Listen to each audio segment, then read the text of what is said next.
নবী আমার হাদিস শরীফে জানিয়ে দিলেন মান মাতা ফি সাবিলিল্লাহি ফাহুয়া শাহীদ ওয়া মান কুতিলা ফি সাবিলিল্লাহি ফাহুয়া শাহীদ। এটা হলো বেহেশতের বাগান। এই জায়গায় কেউ যদি আসতে গিয়ে মারা যায় অথবা আস্তে আস্তে কোনো ব্যক্তি যদি আপনাকে মেরে দেয়, আল্লাহ নবী বললেন দুটো আঙুল যত গায়ে গায়ে পাশাপাশি আল্লাহ পাকের দয়ার জান্নাতে ওই উম্মত আমি নবী থাকবই এতই পাশাপাশি।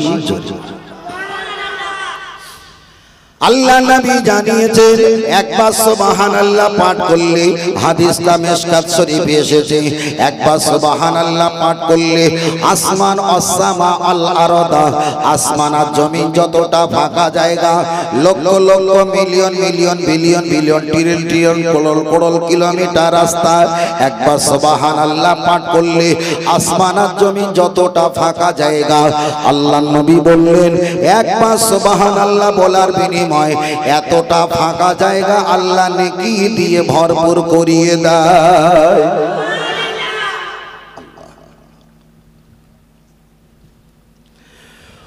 ও সোনামানিকেরা, লক্ষ্য করে দেখা যায় এই জায়গায় আমরা বসে আছি, তবে এখানে সুবহানাল্লাহ আলহামদুলিল্লাহ ইয়া আল্লাহ ইয়া আমানু ইয়া রাজ্জাক ইয়া ফাত্তাহ ইয়া গনি ইয়া আল্লাহ ইয়া আজিজ ইয়া কাফি এক একটা তাসবিহ পাঠ করা হয়। অল জিবালা জিবালা, পৃথিবীতে যত পাহাড় আছে ওই পাহাড়টা নিয়ে যদি একটা মিজান পাল্লায় যদি চাপিয়ে দেওয়া হয়, নবী আমার বললেন তামাম পৃথিবীর পাহাড়ের অপেক্ষায় আমার নামে আল্লাহর নামে তাসবিহ তেলাওয়াতের পাল্লাটাই ভারী হয়ে যাবে। তবে লক্ষ্য করে দেখা যায় কিতাবটার নাম হলো আতাবুল মাসাজিদ। হাদিসটা আবু হুরায়রা থেকে বর্ণিত।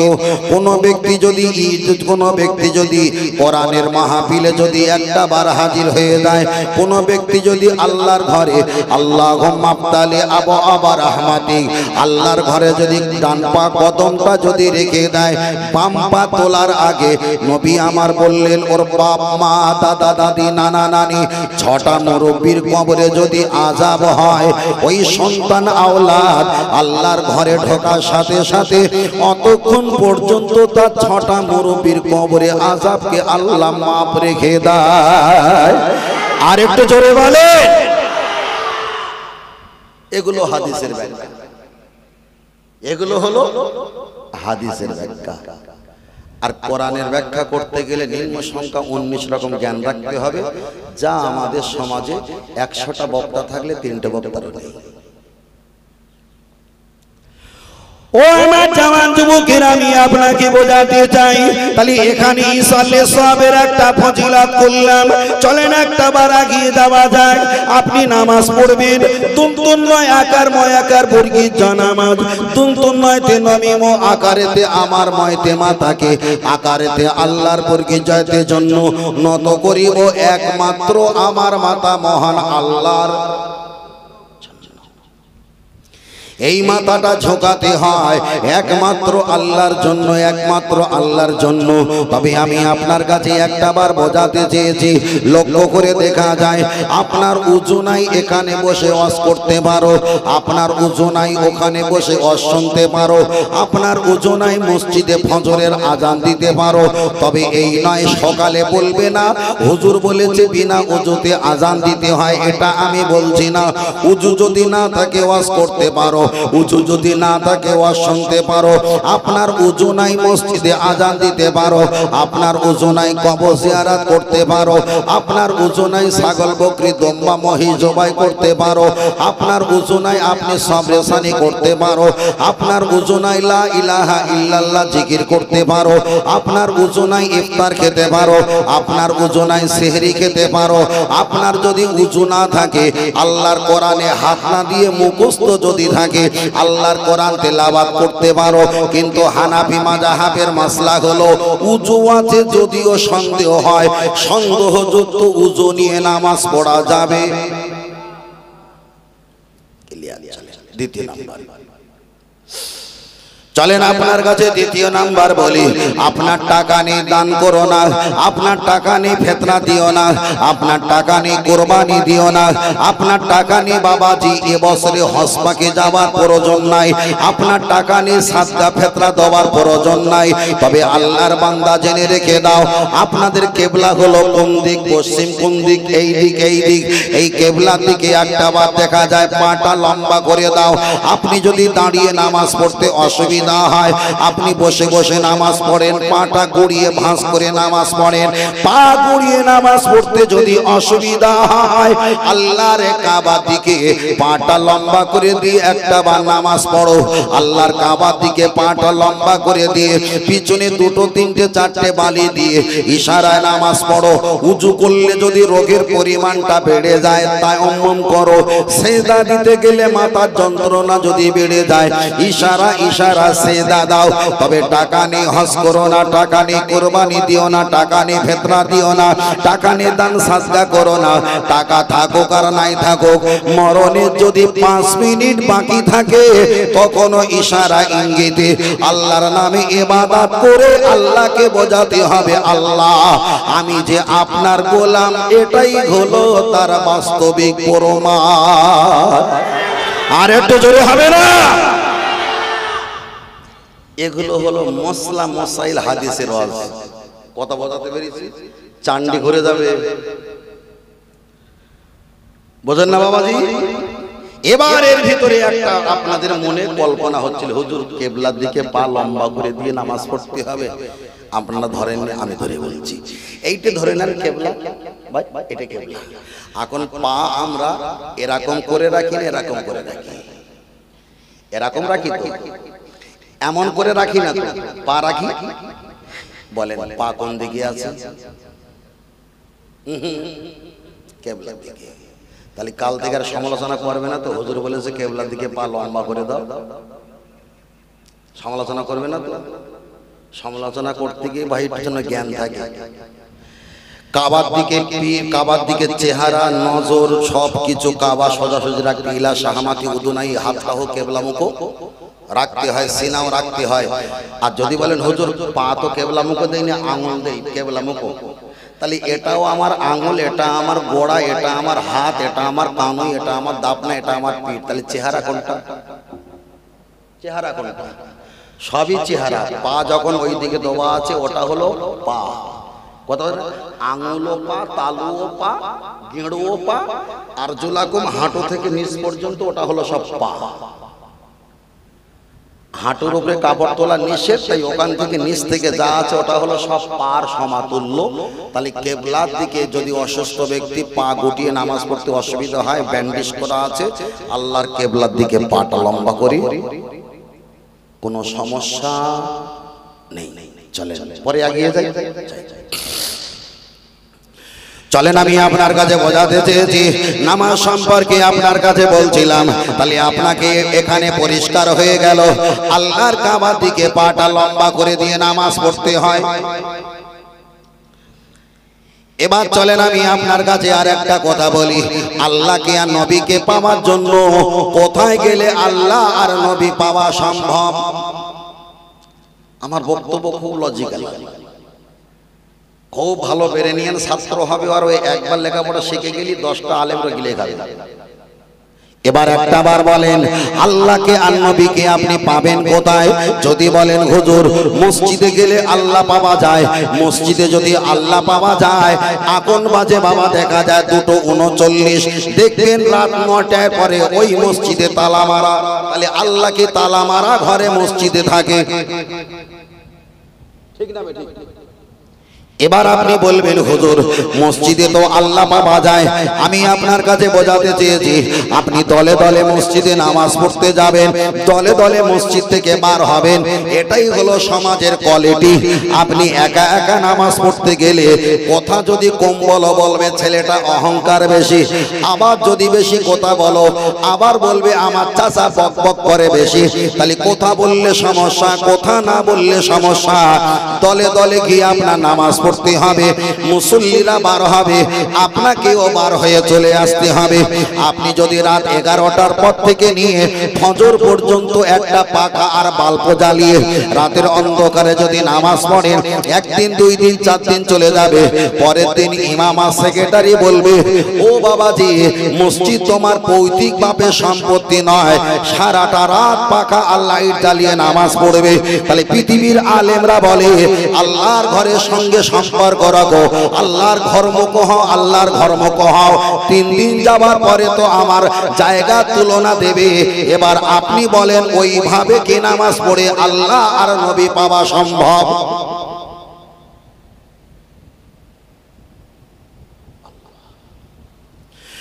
যদি বলেন হুজুর আমি ঘরে গিয়ে নামাজ পড়বো বারান্দায়, আমাদের বারান্দা হয় 8 ফুট 8.5 ফুট কিংবা 7 ফুট, একটা বারান্দা গিয়ে আপনি নামাজ পড়বেন। বারান্দা যদি নামাজ পড়েন, আপনার 2-3টে নাতি আছে, চিল্লা চিল্লে আওয়াজ করে, আপনার ছেলে বৌমা বিয়ে বাচ্চা ওরা থালা বাসন হাঁড়ি কুড়ি টংটংই আওয়াজ সংসারে কাজকর্ম করে, ওদের চিল্লা চিল্লে আওয়াজ, জোহরে বিকালে সন্ধ্যা রাতে সংসারের আওয়াজ চিল্লা চিল্লে করতে হয়। ওদের আওয়াজগুলো কানে নিয়ে আপনি তাহারিমা বেঁধে অতগুলো আওয়াজ কানে নিয়ে এই নামাজে কি আল্লাহ আর নবী পাওয়া সম্ভব? যারাই বলছো আর মনে করি বাবা আমি নামাজ পড়ছি জামাতে, আমাকে আর নেয় কে, তাদের জন্য এটাই আমার উদ্দেশ্য। মনে করেছেন যে আমি সমুদ্রের মাঝখানে আছি আর আমি হিসাব দিচ্ছি, আপনি ছোট নালার ভিতরে আছেন, হিসাবটা নেন, পরে বলবেন। যদি বলেন হুজুর আমি ঘরের ভিতরে গিয়ে নামাজ পড়বো, ঘরের ভিতরে গিয়ে আপনি নামাজ পড়বেন ভালো, তবে একটা হিসাব নিয়ে বাড়ি যাও। আমাদের অধিকাংশ ঘর কামরা রুম বানানো হয় 8x8 কিংবা 10x10 কিংবা 8x10 কিংবা 10x12, একটা কামরা রুম বানানো হয়। একটা কামরা যদি দেখা যায় 10x12 কামরা, যদি একটা খাট দেওয়া হয়, একটা আলনা আলমারি শোকেস যদি সোফা যদি দেওয়া হয়, আপনি বুকে হাত দিয়ে বলেন অতগুলো কামরা সামানপত্র তো খেয়ে ফেলেছে, নামাজ পড়ার মতো সুব্যবস্থা নেই। ভালো করে নামাজ পড়লে সামনে খাট একবার ধাক্কা মারবে, পিছনের আলমারি একবার ধাক্কা মারবে। আপনি বলেন এইরকম জড়ো সড়ো হয়ে নামাজ পড়ে আল্লাহকে আর নবীকে কি পাওয়া সম্ভব? আমার কথা রাগ করছেন নাকি? শুধু হিসাবটা নেন আর কালকে চিন্তা করবেন। চলেন আমি আপনার কাছে বোঝাতে চেয়েছি, আপনি মসজিদে নামাজ পড়বেন আমি বারণ করতে পারবো না, আপনি ঘরের বারান্দায় নামাজ পড়বেন আমি বারণ করতে পারবো না, আপনি দেখা যায় ঘরের ভিতরে নামাজ পড়বেন ওটাও আমি বারণ করতে পারবো না। শুধু বোঝাতে চেয়েছি আল্লাহ আর নবী পাবেন কোথায়? তবে আমি বারবার করে একটাবার বলছি, আল্লাহ বড় না মসজিদ বড়? আল্লাহু আকবার, আমার আল্লাহ বড়। তাহলে আমার আল্লাহ কুল কায়নাতের মালিক হলো আল্লাহ। আপনি ভ্যান চালাও রাস্তার কোলে মাসাল্লা বিছিয়ে আপনি আল্লাহু আকবার বলে নামাজ পড়বেন, আপনার জায়গাটা বড় না মহান আল্লাহটাই হলো বড়। আপনি একটা পাহাড়ের মাঝখানে পাহাড়ের উপরে দাঁড়িয়ে নামাজ পড়বেন, ওই পাহাড়টা বড় না বড় হলো আমার আল্লাহ।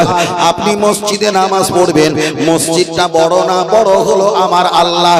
আপনার যদি খুশু খুজুর সঙ্গে মন ভরে জাহান ভরে আল্লাহ দরবারে যদি একটা সেজদা কবুল হয়ে যায়, আপনার টোটাল জিন্দেগির লক্ষ কোটি গুনাহ আল্লাহ ক্ষমা করে দিয়ে আর অত পরিমাণ গুনার বিনিময়ে আল্লাহ সওয়াব দান করে দিয়ে আল্লাহর দয়ার জান্নাত নসিব করে দেবে।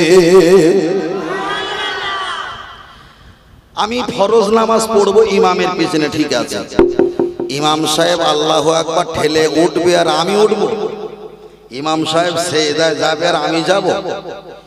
ইমাম সাহেব আমরা নামাজ পড়াই কিসের কারণে? আমরা তো যদি একটু তাড়াতাড়ি নামাজ পড়াই তাহলে বলে ইমাম সাহেব এত তাড়াতাড়ি ব্যস্ত কিসের, কোথায় যাবে? আবার যদি একটু ধীরে ধীরে ধীরে পড়াই তাহলে বলবে আমাদের ইমাম সাহেব নামাজটা খুব পাবন্দি, নামাজটা খুব পাবন্দি। আমি ফের বলছি, পৃথিবীতে যারা আল্লাহওয়ালা হয়েছে, আল্লাহ প্রেমিক হয়েছে, তাদের নামাজ আপনি দেখলে পছন্দ হবে না। এটা সোজা কথা বলছি, পছন্দ হবে না। আমরা যেভাবে নামাজ পড়ছি এত সুন্দর কায়কিরিতে হেঁটো পাকড়াও করছি, ভালো করে পিঠগুলো সমান করছি, সেজদা নজরে থাকছি, এগুলো হলো দুনিয়াবি হাদিস কোরআনের স্টাইল, কিন্তু আল্লাহর দরবারে নিজের অন্তরের কোনো স্টাইল নেই। কথা বোঝাতে পেরেছি?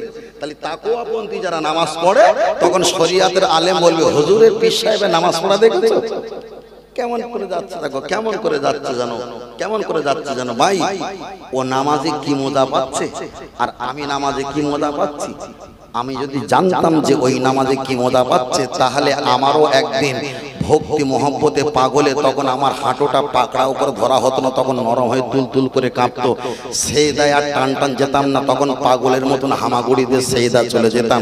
এটা থাকে আশুক আর মাশুকের ব্যবধান। কথা বোঝাতে পেরেছি? আশুক আর সব সময় শরিয়ত দিয়ে সব বিচার করবেন না, সর্বসময় শরিয়ত দিয়ে সব বিচার করবেন না। শরিয়তের নিয়ম হলো কি জানেন? শরিয়তের নিয়ম হলো যে কোন ব্যক্তি যদি চুরি করে তার হাত কেটে দাও, ছেলে হোক আর মেয়ে হোক। শরিয়তের ওই নিয়ম কি আমাদের এখানে চলবে? চলবে না। তাহলে শরিয়ত কি সব পাবন্দি? আমরা সব পাবন্দি না। শরিয়ত সব জায়গায় শরিয়ত চলে না, চালানো সম্ভব না, সম্ভব না, চলে না।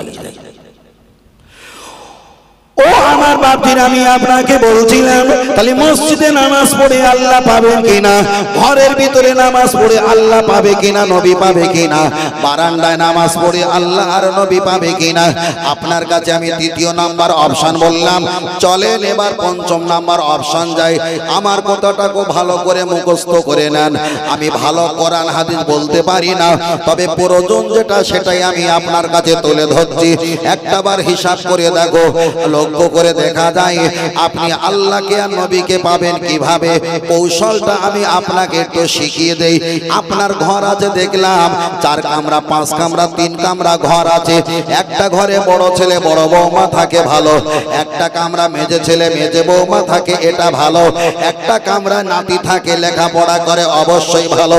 একটা কামরা আছে চাল ডাউল তেল মশলা ওখানে রাখা হয়, অবশ্যই ওটা ভালো। আর একটা কামরা করেছেন সেটা হলো কিচিং রুম, রান্নাশাল, রান্না করা হয়, অবশ্যই ওটা ভালো। 2 লক্ষ টাকা দিয়ে টয়লেট পায়খানা ঘর বানিয়েছেন, অবশ্যই ওটা ভালো। আপনি একটা সুন্দর পোটে করেছেন, সাজা কাজা পাথর টাইলস বসিয়েছেন, অবশ্যই ওটা হালাল, ওটা ভালো ভালো ভালো। কিন্তু চাচাজি মসজিদে তো আপনি প্রাণ ভরে আল্লাহকে ডাকার সুযোগ পেলেন না, বারান্দা তো প্রাণ ভরে আল্লাহকে ডাকার সুযোগ পেলেন না, আপনি তো ঘরের ভিতরে মন ভরে আল্লাহকে ডাকার সুযোগ পেলেন না। 40টা বছর শুধু দলে গেছো আর দলে এসেছো, তোমার আল্লাহর সঙ্গে স্পেশাল লুকিয়ে লুকিয়ে কেনাকাটা করা হয়েছে কবে? লুকিয়ে লুকিয়ে আপনি নালি জানিয়েছেন কবে? লুকিয়ে লুকিয়ে আল্লাহর কাছে কেঁদেছেন কবে? এই 65 বছর বয়সে কোন জায়গা কেঁদেছো একটু কি হিসাব দেবে? কথা বোঝাতে পেরেছি? মসজিদে কেঁদেছো? মসজিদে যদি কাঁদা হয় গুতো মারবে ছেলেরা, আমাদের ছেলেরা তো খুব চালাক, গুতো মারবে, কাঁদছে দেখ কাঁদছে দেখ। তোমার কান্নাটা বন্ধ হবে না বাড়বে? বন্ধ হয়ে যাবে না? আল্লাহ, খুব আমার কথাটা একটু অন্য পর্যায়ে নেবেন, কি বলছি চলেন আপনাকে বোঝাতে চেয়েছি। তাহলে আপনি 4টে 5টা কামরা বানিয়েছেন, আপনার নাতি পোতা ছেলে মেয়ে বিয়ে বাচ্চা পরিবার পরিজন ওরা প্রত্যেকে বসবাস করে, এটা ভালো ভালো। চাচাজি আপনি 4টে 5টা কামরা বানিয়েছেন, আপনি একটা ছোট করে কামরা বানাও। এশার নামাজ পড়লে বৌমা আপনাকে বলবে আব্বা আপনি নামাজ পড়েন, আমি ভাত খুলছি। এই কথা যখন আপনার কানে যাবে, নামাজটা যদি দেরি করে পড়েন বৌমা কষ্ট পাবে, ঘুমাতে দেরি হবে। আবার যদি তাড়াতাড়ি নামাজ পড়েন বৌমা খুশি হলে নিজের তোলা ছিঁড়ে যাবে। চলেন আমি আপনাকে বোঝাতে চেয়েছি। তাহলে আপনি যদি একটা কামরা বানাও, এশার নামাজের পর ওই কামরাতে আপনি একটাবার হাজির হয়ে যাও। ওখানে একটা পাকা, একটা বাল্ব, একটা কিছু পানি, শুকনো বিস্কুট, খাবার মুড়ির ব্যবস্থা রাখো। কোরআন হাদিস কিছু রেখে দাও, কিতাব রেখে দাও। ওখানে নামাজের মশাল্লা, টুপি তসবিহ, নামাজের মশাল্লা, ওখানে টুপি তসবিহ কিছু রেখে দাও। তুমি যখন 1 ঘন্টা 2 ঘন্টা ধরে ওখানে তসবিহ তেলাওয়াত করবে, আল্লাহর কাছে ফারা পাইয়া দেয়, হাত তুলে আল্লাহ দরবারে দোয়া চাইবে, তোমার কান্না চেষ্টা করবে, কান্না যদি না আসে টেনশন করবে না, ফজরের নামাজের 1 ঘন্টার আগে তুমি ওঠো, উঠে তুমি উজু করে নিয়ে তাহাজ্জুদ নামাজটা পড়ে নাও। তাহাজ্জুদ নামাজটা শুধু 12 রাকাত পড়লে হবে না, আপনি নামাজ যখন পড়বেন কান্নার ভাম করবেন, আপনি যখন সেজদা চলে যাবেন কান্নার ভাম করবেন, 3 বার সুবহানাল্লাহ পাঠ করে বাংলায় আল্লাহকে বলো, আল্লাহ আমি জীবনে অনেক ব্যভিচারী করেছি, অনেক পাপের কাজ করেছি, অনেক হত্যা করেছি, অনেক হারাম জিনিস খেয়েছি, আল্লাহ তুমি আমাকে মাফ করো। আল্লাহর কাছে এতটা বলবে, সেজদা থাকার পরিমাণটা বেড়ে যাবে, সেজদার প্রতি মহব্বত হবে। হাত তুলে দোয়া করলে আল্লাহ যতটা না আগে কবুল করে, পৃথিবীর নবী আম্বিয়ারা সেজদা গিয়ে আল্লাহকে ডেকে ততটাই আল্লাহকে কাছাকাছি পেয়েছে। আপনি সেজদা গিয়ে ডাকবেন, আবার কান্নামুখ চেহারা নিয়ে আল্লাহু আকবার বলে দাঁড়িয়ে আবার সূরা কেরাত পড়বেন, কান্নার রিঅ্যাকশনটা রাখবেন, আবার সেজদা গিয়ে আপনি কান্নার ভাম করে আল্লাহর কাছে বলবেন, আল্লাহ আপনার নূরের দিদার দাও, আপনার হাবিবের দিদার দাও, আমার গুনাহকে মাফ করে দাও। আবার কান্নামুখ চেহারা নিয়ে আত্তাহিয়াত পড়ে ডান দিকে বাম দিকে সালাম ফিরিয়ে আল্লাহর কাছে হাত তুলে কাঁদবেন। তখনও যদি তোমার কান্না না আসে তুমি ছেড়ে দাও, আবার মাগরিবে টেরাই করো, মাগরিবে নামাজের পর যদি কান্না না আসে এশা টেরাই করো, এশা যদি কান্না না আসে 1 সপ্তাহ যাবে, 2 সপ্তাহ যাবে, 3 সপ্তাহ যাবে, 2 মাস 4 মাস 5 মাস যখন চলে যাবে, তুমি যখন হাত তুলে দোয়া করবে, সেজদা গিয়ে যখন গুনার কথা আল্লাহকে বলবে, কলকল করে চোখ থেকে পানি জারি হয়ে যাবে। আল্লাহর কসম করে বলি, পৃথিবীর কোথাও গেলে আল্লাহ পাবে না। আল্লাহ যদি পেতে হয় এই সিস্টেমে ইবাদত করলে এই কান্নার বিনিময়ে আল্লাহ আর নবী পাওয়া সম্ভব হয়। কথা বোঝাতে পেরেছি? আল্লাহ আর নবী পাওয়া সম্ভব কিভাবে পাবে? আমার কথা রাগ করছেন নাকি? ভালো করে বুঝবেন, প্রত্যেকের ধর্ম প্রত্যেকের সিস্টেম কিন্তু বক্তব্য একই না, অনেক আসমান জমির পার্থক্য থাকে। আমি বারবার করে বলছি, কিভাবে আল্লাহ পাবে, কিভাবে নবী পাবে, কিভাবে আল্লাহ পাবে? ৬৬টা কথা বলি। আমরা রাতের বেলা জলসা করি তো ভাই, দিনের বেলা ঘুম হয় না, আবার যেদিন জলসা থাকে না সেদিনও ঘুম হয় না, রাত জেগে অভ্যাস। তখন কি করা হয়? সাপোজ একদম সেই 12টা 1টা কিংবা 2টো পর্যন্ত জায়গা থাকে, তাহাজ্জুদ পড়ে নিলাম, কিছু কোরআন পড়ে নিলাম, দোয়া খায়ের করলাম। যেহেতু আমি পীর তরিকতের মানুষ, আমি পীর ওলিদের ভালোবাসি, কিছু সবক ওজিফা স্পেশাল কিছু আমল থাকে সেগুলো করলাম, আল্লাহর কাছে মন ভরে দোয়া করলাম, কাঁদলাম, সব কিছু করার পরে ঘুমিয়ে পড়লাম, মনটা শান্তি পেল। তখন তো ইমানদারেরা আমল যারা করে, জিকির যারা করে, তরিকাময় যারা করে, তাদের খেলা তো শুরু হয় ঘুমানোর ভিতরে। কথা বোঝেন না? তাদের খেলা শুরু হয় ঘুমানোর ভিতরে। ঘুম থেকে যখন জেগে উঠবে তখন মনটা হাসি খুশি, আর ঘুমাতে ইচ্ছা হবে না, আবার সে আল্লাহর কাজ করা শুরু করে। কাজ করি আল্লাহ অর্থ দেবে, কাজ করি আল্লাহ আমাকে ভালোবাসবে, কাজ করা। বারবার করে বলছি, তসবিহ হেলিয়ে দুলিয়ে গুনিয়ে গুনিয়ে পৃথিবীর কোনো ব্যক্তি আল্লাহওয়ালা হতে পারেনি। মানুষের আড়ালে গোপনে ছোট কামরা হুজরা খানায় কেঁদে কেটেছে, বৌমাও জানে না, স্ত্রীও জানে না, নাতিও জানে না, প্রতিবেশী জানে না, ওই কান্না কেঁদে আল্লাহ নবী দিদার নসিব পেয়েছেন, বলুন সুবহানাল্লাহ। আর যে ব্যক্তি নবী দিদার একবার পাবে, সে মসজিদ থেকে আসতে দেরি হবে, মসজিদে মুহূর্তে যাবে, কথা কম বলবে, মেলামেশা কম করবে, গল্প ঠাট্টা কম করবে, হাসি ঠাট্টা কম করবে, চায়ের দোকানে 4-5 কাপ 6 কাপ চা খাবে না, বাজারে বেশি ঘুরবে না, সর্বসময় নবীর প্রেমে ভালোবাসা মত্ত থাকবে। কখন রাত আসবে, কখন রাত আসবে, যে দরুদ শরীফ পড়ে ঘুমাবো, আবার দিদার পাবো। আর নবীর যদি একবার দিদার পাও, আমার নবী আপনাকে বলবে, অমুক আরো যদি দেখতে চাও এই দরুদ শরীফটা একটু বেশি বেশি পড়ো। নবী যখন আপনার কানে বলে দেবে, তখন হাজার তাসবিহ চাইতে দরুদ শরীফ পড়ার জন্য আপনার অন্তর লেগেই থাকবে। জোরে বলে। আমি কতটা কিভাবে খুলে বলতে পারছি না, কিভাবে বলছি আপনি কিভাবে নিচ্ছেন আমি উপলব্ধি করতে পারছি না। তবে বিষয়টা ভালো করে ভাবেন, ভালো করে বোঝেন, খুব ভালো করে ভাবেন আর ভালো করে বোঝেন। আল্লাহ চলেন আমি আপনাকে বোঝাতে চেয়েছি। তাহলে নামাজ সম্পর্কে আমি প্রথমে বলেছিলাম নামাজ হলো সবচাইতে বড় ইবাদত।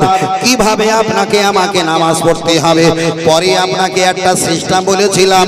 ইবাদত আপনাকে করতে হবে, আমাকে করতে হবে। মসজিদেও নামাজ পড়তে হবে, ঘরেও পড়তে হবে, ছাদেও পড়তে হবে, সারা জায়গায় সুযোগ পেলে সেখানেও নামাজ পড়বেন। কিন্তু বাস্তবিক একটা বেশি অপশন বলেছি, তবে কিছু কিছু নামাজ গোপনে গোপনে পড়বেন। আর গোপনে গোপনে নামাজটা আল্লাহর কাছে সবচাইতে সম্পর্কে বেশি হবে।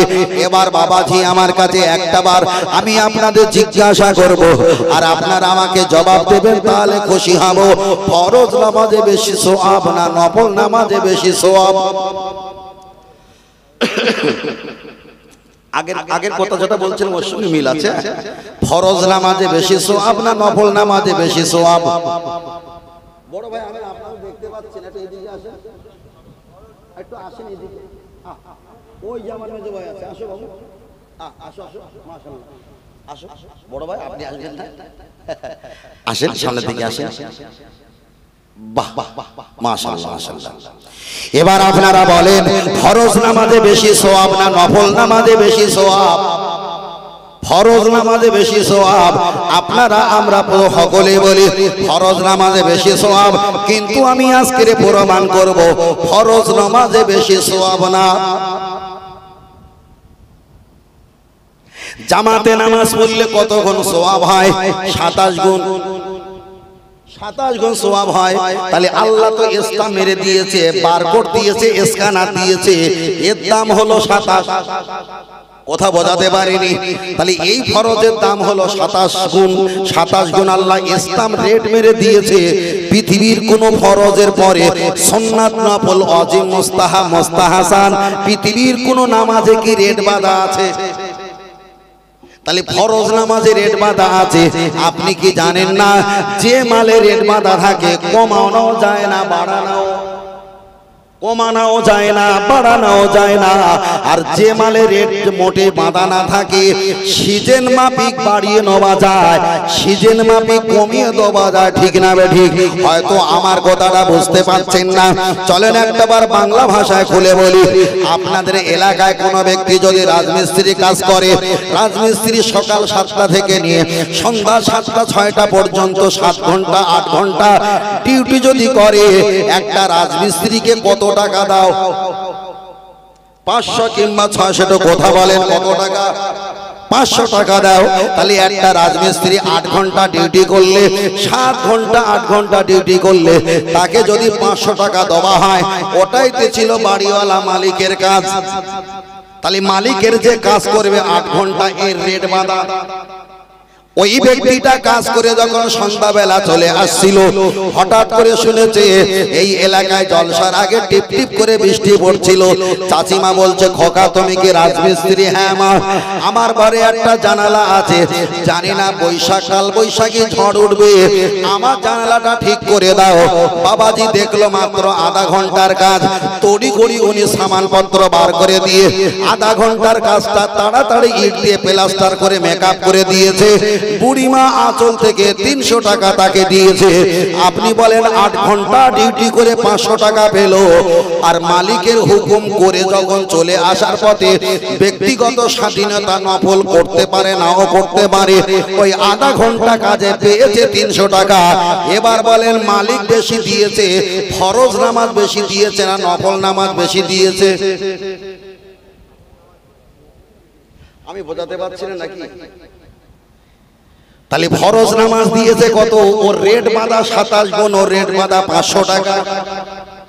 বেশি নিলে সমালোচনা হবে, কারণ সকলে তো একই পয়সা দেই, তোমার আবার কিসের রেট বেদ? কিন্তু জায়গা মতো যখন আমরা চলে এসেছি, ঠিক কলে কৌশলে আধা ঘন্টা 300 টাকা পেয়ে গেছি, ওটাই হলো তো নফল। পড়তে পারো নাও পড়তে পারো, ওই কাজটা করে দিতে পারো নাও পারো, কেন মালিকের হুকুম তো হয়ে গেছে। তাই আমি আপনাকে বলেছি বাবা, আল্লাহ আর নবী পেতে গেলে ফরজ নামাজ পড়ে মালিকের হুকুম পালন করে শুয়ে থেকে আল্লাহ শপথ, আল্লাহ আর নবী পাওয়া সম্ভব নয়। নফল রোজা, নফল দান, নফল সাদকা, নফল তাসবিহ, নফল জিকির, নফল তাহাজ্জুদ যত পড়ে কাঁদবে অল্প সময়ে আল্লাহর কাছে তত সম্পদ পাওয়া যাবে। আর যত সম্পদ নাকি বেশি পাবে অত সহজে অল্পর ভিতরে ওই বান্দা আল্লাহ ওয়ালা হয়ে যাবে। আর একটু জোরে হবে না? এবারে একটু কানে হাতে চুলকান যে এত বছর নামাজ পড়িস তো ফরজ নামাজ পড়ে আর মসজিদে খুঁজলে দেখেন নফল নামাজ পড়ার জন্য যেই শুরু হয়ে যায় ফরজ নামাজ পড়ে টুপিটা চিমটি কেটে এখানে ঢুকিয়ে হুড় হুড় করে বলেন না ভুল বলছি, হুড় হুড় করে বার হয়। তাহলে এ জাতি 500 টাকা নিয়েছে, 8 ঘন্টা খেটেছে, এ জাতি 5 মিনিট খেটে 50,000 টাকা নিতে চায়। তাহলে আগের কথা বলেছি, আমি যে নামাজের কথা বলছি আমার সঙ্গে আর কারোর সঙ্গে মিল আছে? এটা হলো হাদিসের ব্যাখ্যা, এটা হলো হাদিসের ব্যাখ্যা। এই ব্যাখ্যা করতে গেলে আপনার 10 মিনিট বক্তব্য করতে হলে নিম্ন সংখ্যা 3 মাস ভাবতে হবে। চলে আল্লাহ ও আমার সোনা মানিকেরা, লক্ষ্য করে দেখা যায় তাহলে মসজিদে নামাজ পড়বেন আলহামদুলিল্লাহ ভালো। আমি আপনাকে বিরোধিতা করব না, আল্লাহর ঘরে মসজিদে নামাজ পড়বেন। আপনি পৃথিবীর যে জায়গায় যাবেন না কেন হালাল জায়গা পেলে সেখানে আপনি নামাজ পড়বেন, অবশ্যই ভালো। কিন্তু আপনাকে বলছি আল্লাহ ওয়ালা যারা হয়েছে, নবী ওয়ালা যারা হয়েছে, তারা তো নফল তাসবিহ, নফল ইবাদত, নফল রোজা, নফল দান, নফল সাদকা, নফল সুন্নাত তাহাজ্জুদ পড়ে আল্লাহর কাছে কেঁদে কেটে তারা তো আল্লাহর রহমত পর্যন্ত পেয়েছে। তাহলে আল্লাহ ওয়ালা হয়েছে, নবী ওয়ালা হয়েছে। তাই আমি আপনার কাছে একটা বার বোঝাতে চেয়েছি, আমরা হলাম ভারতবর্ষের মানুষ, আমরা হলাম ইন্ডিয়ার মানুষ, আমরা হলাম পশ্চিম বাংলার মানুষ, আমরা হলাম হাওড়া জেলা এলাকার মানুষ। এখান থেকে নিয়ে আল্লাহর কাবা বাইতুল্লাহ শরীফ 8,500 কিলোমিটার রাস্তা যাবার মতো আমাদের ক্ষমতা নাই। আল্লাহ নবী জানিয়েছে কোন ব্যক্তি যদি আমার মহব্বত, ভালোবাসা, আমার নামে দরুদে সালাম তার প্রতি যদি মহব্বত থাকে, আমার মহব্বত তার অন্তরে কলবে যদি একটু জায়গা দেয়, রাতের অন্ধকারে 8,500 কিলোমিটার রাস্তা অতিক্রম করে আমি নবী তার সঙ্গে দিদার নসিব করাবো। আল্লাহ নবী দিদার কোনো ইবলিস শয়তান ধরতে পারে না। নবী যখন দিদার দেবে ওটা নবীর দিদার, ওই জায়গায় শয়তান না গোলাতে পারে না। নবী দিদার পেলে দুনিয়াতে কোনো টেনশন নাই, পরকালে কোনো টেনশন নাই, মরণে কোনো টেনশন নাই, কবরে কোনো টেনশন নাই, হাসরে কোনো টেনশন নাই। আল্লাহ নবী জানিয়েছে দুনিয়াতে যারা আমার হয়েছে, মহব্বত করেছে, আনা সাইয়্যিদু উলদি আদামা ইয়াউমাল কিয়ামা আও কামা ক্বালা আলাইহিস সালাম, কিয়ামতের ময়দানে আমি লিডার হেড হয়ে যাব। আনা আউয়ালু শাফিঈন, আমাকে যারা ভালোবেসেছে ওদের জান্নাতে দেওয়ার জন্য আমি রাসূল প্রথম সুপারিশকারী দাতা হয়ে যাব। আর একটু জোরে হবে আল্লাহ। আগের কথাটা খেয়াল আছে যে কোরআন পড়তে গেলে কি লাগে? আগে দাদু ভাই খেয়াল আছে কি লাগে? হাদিস লাগে। তারপরে সেই কথা বলতে বলতে একটু নামাজের কথা বললাম। আনা তো সকালবেলা বলবে এমন হুজুর নিয়ে এসেছিল, একটু নামাজের দাওয়াত দেই নাই, সেটা এক সমস্যা। কোন দিকে যাবে? গাড়ি জোরে ছাড়লে হাওড়া জেলার থেকে জলসায় আসবে, জোরে ছাড়লে বলে হুজুর একটা দাওয়াত পেয়েছে। আবার যদি সকালবেলা বাড়িতে আস্তে আস্তে যায় বলে হুজুর কি খাওয়া খেয়েছে, নড়তে পারে না, জোরে গেলি সমস্যা, আস্তে কম মুসিবত, মারাত্মক মুসিবত ভাই। আল্লাহ ও আমার জামান যুবকের একটা বার আগিয়ে চলো, আমি আপনাকে বোঝাচ্ছিলাম যে কথাটা বলছিলাম। তাহলে আল্লাহর কাছে পৌঁছাতে গেলে নবীকে ধরতে হয়, যার উদাহরণ আমি দিয়েছিলাম। তাহলে কোরআন পড়তে গেলে আগে হাদিস পড়তে হয়, তারপরে কোরআন পড়তে হয়। আমি আপনার কাছে বোঝাতে চেয়েছি, এখানে তো আমি প্রমাণ করে দিলাম ফরজ নামাজে বেশি সওয়াব না নফল নামাজে বেশি সওয়াব। তবে এটা মনে করবেন না যে ফরজ বাদ দিয়ে আমি নফল ধরবো, না না, এটা আমি বলছি না। মালিকের হুকুম কাজ করে যাওয়ার পথে ছোট ছোট কাজ পাওয়া যায়। আপনি মালিকের হুকুম ফরজ নামাজ পড়বেন, তারপরে নফল নামাজ আপনাকে পড়তে হবে। আমি আপনার কাছে আর একটা কথা বলতে চেয়েছি, আমরা নামাজ পড়ি, 5 ওয়াক্ত নামাজ পড়ি। এখন 5 ওয়াক্ত নামাজ যখন পড়া হয়, আমরা কোরআনের দিয়ে নামাজ পড়ি না হাদিস দিয়ে নামাজ পড়ি?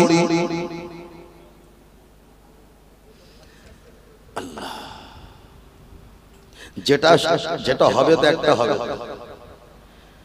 নামাজ পড়তে কি লাগে? কেরাত সূরা লাগে না? বড় ভাই কিছু বলেন না কেন? সূরা কেরাত লাগে না? লাগে না? কথা বলেন না কেন? লাগে তো, তাই তো মিটে গেল। নামাজ পড়তে গেলে কি লাগে? কোরআন লাগে। কোরআন পড়তে হয় না, গজল পড়তে হয় না, হাদিস পড়তে হয়। এবারে যারা আপনাদের কাছে বলছি, খালি নামাজের বিষয়টা বললাম, ফরজ আর নফলের সওয়াবের পার্থক্য বললাম। এবার আপনার কাছে একটা কথা বলি, আমরা যখন নামাজ পড়ি, আল্লাহ নবী জানিয়েছেন আফদালুল ইবাদাতি সালাত, সবচেয়ে বড় ইবাদত হলো নামাজ।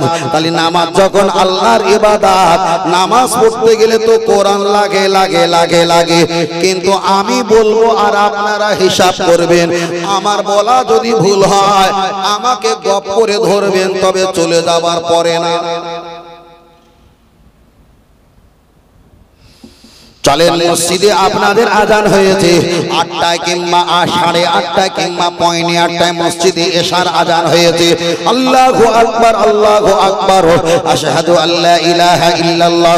মসজিদে যখন আজান হয়, ওই আজানটা মায়েদের মাথায় কাপড় তুলে দেওয়ার জন্য আজান হয় না, খানা পিনা খাওয়ার জন্য আজান দেওয়া হয় না, দোকানের শাটার বন্ধ করার জন্য আজান দেওয়া হয় না, টিউশনি বন্ধ করার জন্য আজান দেওয়া হয় না।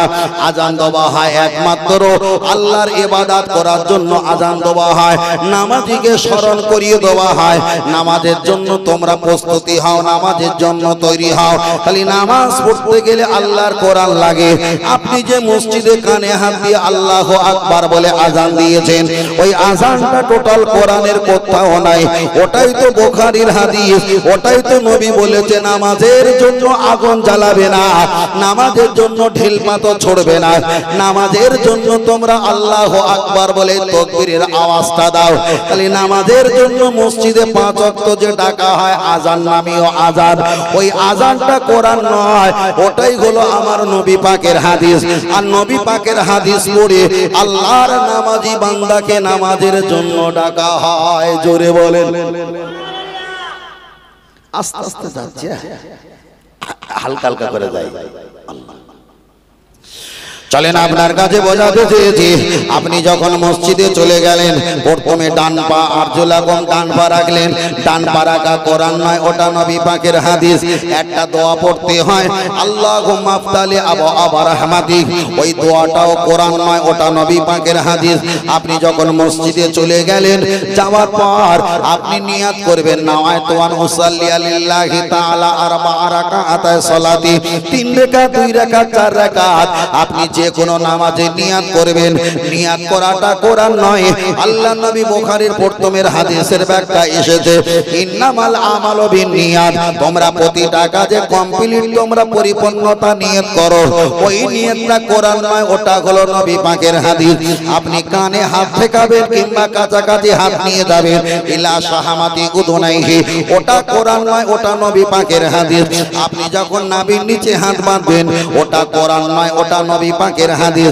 নবীর নিচে তাহরিমা হাত বাঁধার পর আপনি সানা পাঠ করবেন সুবহানাকা আল্লাহুম্মা বিহামদিকা, ওটাও কোরআন নয়, ওটা নবী পাকের হাদিস। আপনি আউযু বিল্লাহি মিনাশ শাইতানির রাজিম পাঠ করবেন। কোরআন শরীফ যদি 114টা সূরা থাকে, কোরআন শরীফ যদি দেখা যায় 30টা যদি পারা হয়, কোরআন শরীফে যদি 848টা পৃষ্ঠা থাকে, কোরআন শরীফ যদি আর দেখা যায় 2000 2500 টাকা যদি দাম নেয়, টোটাল কোরআন শরীফের ভিতরে আউযু বিল্লাহি মিনাশ শাইতানির রাজিম নেই, ওটা হলো আমার নবী পাকের হাদিস। ও আমার বাবাজিরা, আমরা এত বছর অজনসিয়া শুনেছি কোরআন ছাড়া নামাজ পড়া সম্ভব নয়, কিন্তু নামাজের এতটা ভিতরে আমরা পৌঁছে গেছি, এখনো পর্যন্ত কোরআন পেলাম না, চলছে আমার নবী পাকের হাদিস। জোরে বলেন।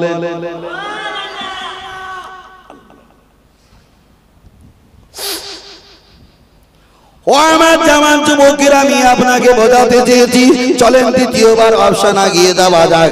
আপনি বিসমিল্লাহির রহমানির রহিম পাঠ করেছেন, বেসিনজের বিসমিল্লাহ জের মিল্লাম খড় জাবাল্লাহ হে রাজির হি রহে জাবার মিম খড় জাবার মান নন রজনি র জাবার হাইয়া জের হি মিম জের মি বিসমিল্লাহির রহমানির রহিম। আল্লাহ के नाम से शुरू करता हो जो बड़ा मेहरबान निहात रहम वाला है। এই বিসমিল্লাহির রহমানির রহিম এটা হলো আল্লাহ পাকের কোরআন।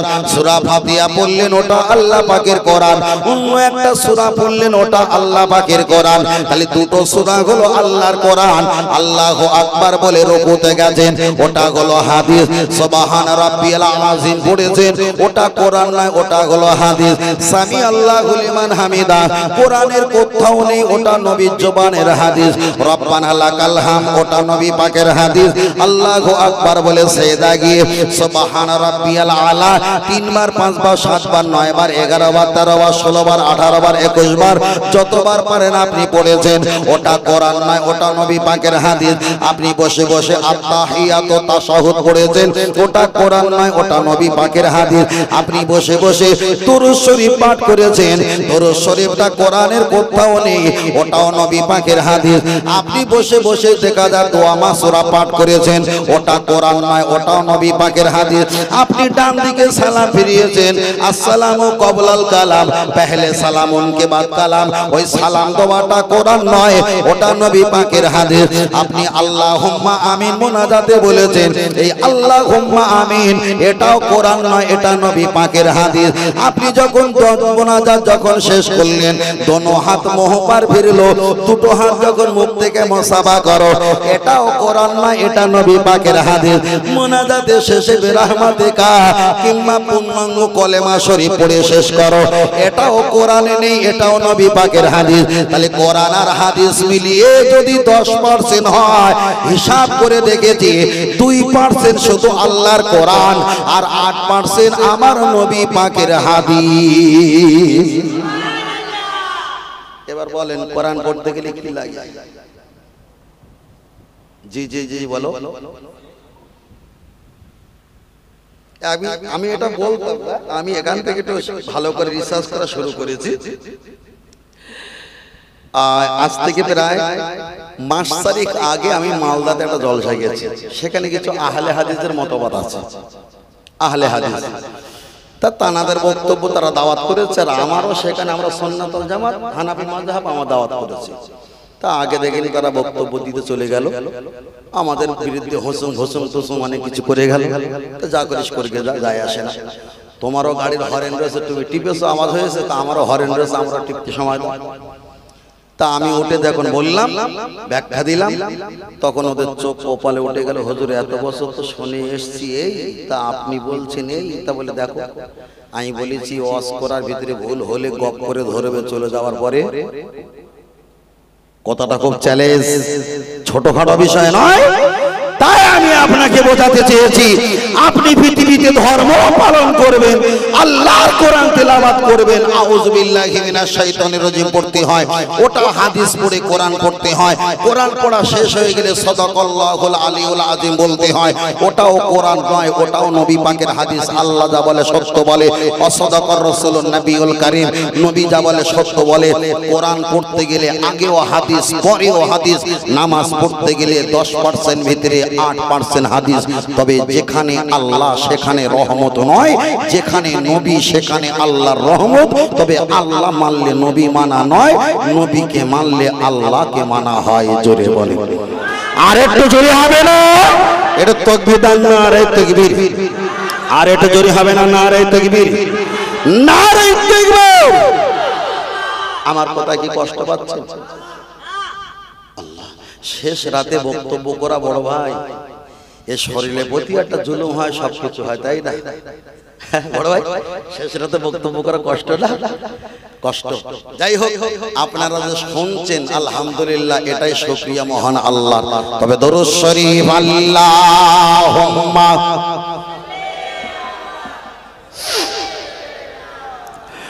বুঝেন না কি মজা? দেখো, যদি নবীর সঙ্গে থাকে, নবী আদম আলাইহিস সালাম ছিল 350 বছর ধরে কেঁদেছে, আল্লাহ ওয়ালা ইয়ানজুরু ইলাইহিম রহমতের নজরে তাকানি।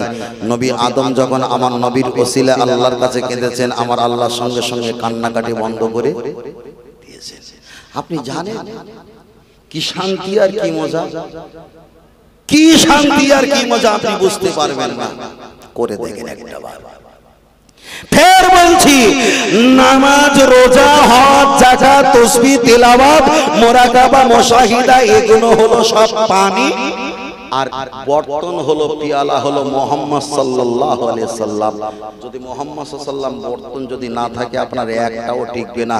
যেমন ইবলিসের কাছে নবী আদম ছিল না, লক্ষ বছর ইবাদত করেও ঠিকলো না। খবরদার, খবরদার, জীবনে নবী সম্পর্কে মন্তব্য করেন প্লিজ, আমি ক্ষমা চাইছি। আমরা নবীর নাম শুনে চুম্বন খাই, খাইনি এখন, এটা দুর্বলতা, এটা অলসতা, কিন্তু খাওয়া ভালো, বিশ্বাস করি। কেউ যদি বলে হুজুর নবী বড় না আল্লাহ বড়, আমি বলবো আল্লাহু আকবার, আল্লাহ বড়। তাহলে নবী ছোট, নবীর নামে একবার শুনে 3 বার চুমু খেয়েছো, আল্লাহ তো বড়, তাহলে 3 তিরিকে 9 বার চুমু খাও। কথাটা ভালো, ভালো না? একটু ঘুরিয়ে বলি, শ্বশুর বাড়ি গেলে ছোট স্ত্রীর ভাই থাকলে ওকে শালা বলা হয়, আর বড় হলে সম্বন্ধী বলা হয় না? তা ছোট শালাকে নিয়ে একটা চুম্বন খেলাম, 500 টাকা দিলাম, শাশুড়ি মা খুশি হবে না রেগে যাবে? খুশি হবে। আর যদি আল্লাহ বড় হয়, আল্লাহকে যদি 9টা চুমু খেতে হয়, নবী ছোট, নবী যদি 3টে খাবার বিনিময় আল্লাহকে যদি 9টা খেতে হয়, এবার বলেন শাশুড়ি বলো না শালা বলো? শাশুড়ি বলো না শালা বলো? শাশুড়ি বলো। শালার কটা চুমু খেয়েছি, এবার শাশুড়ি কটা খাবো? কারণ আল্লাহ যদি বড় হয়, 3 তিরিকে 9টা যদি খেতে হয়, তাহলে শাশুড়ি তো বড়, তাহলে শালার একটা খেতে শাশুড়ি কটা খাবো? রাসূল বলছেন, মান আতানি, কেউ আমাকে ইত্তেবা করলে ফাকাদ আতাল্লাহ, ওই ইত্তেবা আল্লাহর হয়ে যায়। বলে সুবহানাল্লাহ। মূর্খ বোঝে না, মূর্খ কিছু জানে না নবীর সমালোচনা। নিজের ছেলে মেয়েকে চুম্বন খেয়ে মুখ লাল করে দিচ্ছে, ও বাচ্চা চুমু খাওয়া কোন হাদিসে আছে এটা খেয়াল করে না। নবীর নাম শুনে চুম্বন খাওয়া এটা যাবে কিনা এই হাদিসলে পাগল। তার রাসূল বলেছে, লা ইয়াবকা মিনাল ইসলাম ইল্লা ইসমু, পৃথিবীতে ইসলাম থাকবে, চেহারা থাকে, কিন্তু ভিতরে ঈমান থাকবে না। কেন নবী নবী কই? বিষয়টা ভালো করে বুঝবেন।